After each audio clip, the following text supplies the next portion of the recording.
magandang hapon yan. Ngayong araw dito kami ngayon kila Buboy, andyan sila Commander.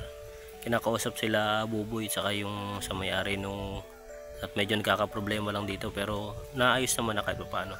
Nag-uusapan ng walang camera or yung iba may camera.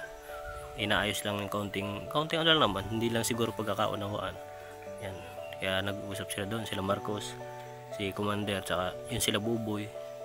Sila yung mama ni Buboy tsaka yung may-ari ng puno na yung nagkakaproblema sila dito na ipapatanggal yung puno para dun sa balkon nila na yung mga bunga ng nyug tatama kasi dun sa sa bubong, babagsak yung mga bunga nun, kaya kailangan tanggalin. Ay hindi nagkakaproblema nung hindi ko alam kung anong nun problema nun, basta yun naayos na yan. Pagtapos namin dito diretso kami kila doon kila Herlin at kila Joy. Yan, may munti kaming regalo sa kanila. May mga dala na naman kaming sorpresa. Abangan yung sorpresa namin kila Joy at Herlin. At yung pangarap ni Joy, dala na rin namin. Nandiyan na sa sasakyan. Yung sasakyan na papakita ko sa inyo mamaya. May mga dala din kami doon na iba pa may sponsor na nagpapaabot. Yan si Marcos. Front camera pala yun. Tayo pa ako, kala ko doon nakatutok. Kitang-kita ka mga dito. Ano, okay na doon usap nila? Ano ba, nag-uusap pa? Nag-uusap pa? Tinatahi pa. Tinatahi pa. Maayos man yun, wala namang problema, hindi na ayos sa pinag-uusapan. Para tapos yung bahay nila mo. Bilang yung na kakasagabal kaya hindi natatapos. Kaya didili magre-ribbon cutting ay naka-ready na yung mga Sana ready na yung mga gamit eh. Sana maayos na agad para mapag-ribbon cutting. Ayos yan. Yung pagtapos sa amin, diretso na kami doon kila Herling. Tapusin lang yung pag-uusap nila. Yan. So ayan, ngayong araw dito na kami kila Joy at nandun nga sila Marcos, in-interview pa sila Joy. At si Commander nandun din, hindi pa makaanot.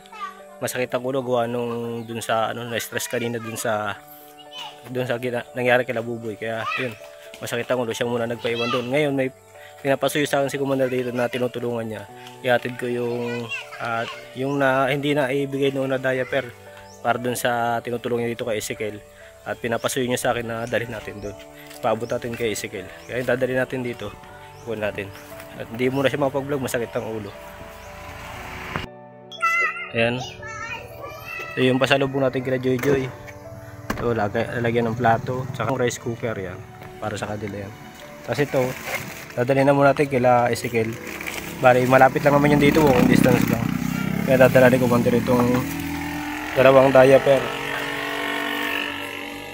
Yan, mamaya dadalhin natin kay Joy. Abangan nyo na lang sa vlog ni Marcos, pagbigay natin yan.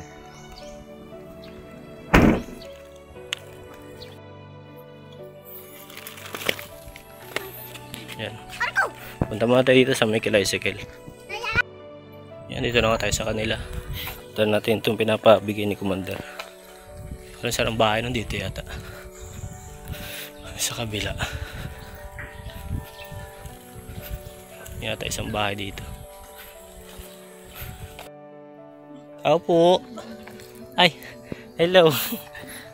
Ay, pinapaano si Commander, pinapaabot niya yung nakaraan, yung mali ang ay, hindi siya makanot, masakit ang ulo, kaya nagpapahinga lang muna. Na-stress dun sa kabilang namin. Nagka-problema yung pabahay niya dun, kaya pinagsakta ng ulo. Yan yung nakaraan na nagkamali baga ng size na pinapalitan niya, tapos dinagdagan na rin para paano marami-rami siyang marami magamit yung anak mo. Yan na lang yun. Sige. Ayun, kamusta ka dito? Okay ba naman? Okay. Sige. Asa baby mo, tulog? Naandun po ka na luga. Iniwan ko po muna doon. Okay. Sige na, pupunta muna kami. Sige. Yan, andun na muna yung pinasuyo ni Commander. Andun si Commander, papahinga, sakit ang ulo. Ay na pa kasi yun, na-stress dun sa nangyari dun sa may kila Buboy, kaya pinasuyuan na niya muna yun. Yan, mamaya abangan nyo na lang dun sa vlog ni Commander at mapanood nyo naman yun dun. Babalik na kami dun at kailangan nandun din ako kasi magbubuhat nung para kila Herlin at medyo malaki kasi yung regalo na bibigyan namin dun, medyo malaki.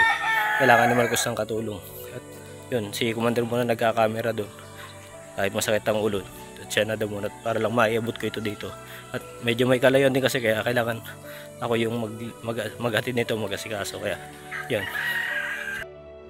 Hindi nga, pabalik ka tayo ito. Dito tayo kila Ate Alpha, kila Joy Joy, sa Erlin. At baka tapos sila. Pagod. Medyo malayo din kasi yun. Yung sa kila Ezekiel, yung tinutulungan ni Commander dyan na yung batang may ano din.